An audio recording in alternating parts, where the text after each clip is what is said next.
I'm speaking with Jeff Siebert, who lives in North Carolina, and he's the director of the short documentary Portrait of a Seaweed Farmer, Ana Barrero, PhD.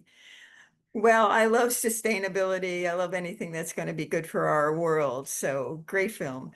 Give our audience an overview of this film.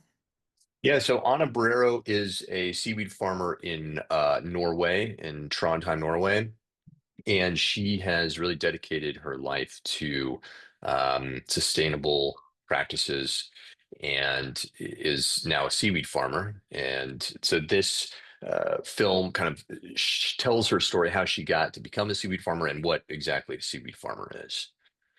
I think that's very important, but what would you like our audience to take away from this film?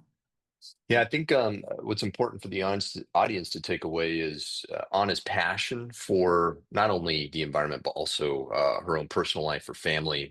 In the film we see her with her family and her husband, and she's just a really smart person. She's a PhD, obviously, so a very smart person, but also extremely dedicated and passionate, and that really comes through in the film. I was curious to know if doing this film taught you something about seaweed and why it's so important.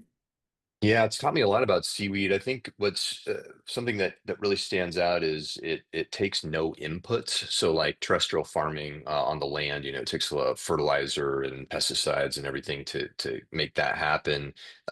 When you're farming seaweed, you plant the seaweed and it just grows in the water. It has everything it needs there naturally, which is amazing. So it's a pretty incredible source, and hopefully can provide some alternatives in many different industries for us.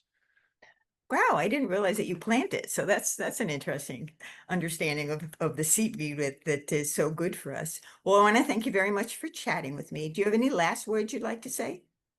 I'd just like to say thank you to the festival. We're really excited to have it here. North Carolina is my home state, so it's fun to be able to have it somewhat local and show the film to another audience. So thank you. Yeah, I totally agree. I applaud them for what they do. And I am Diana DeRosa reporting for the Tryon International Film Festival.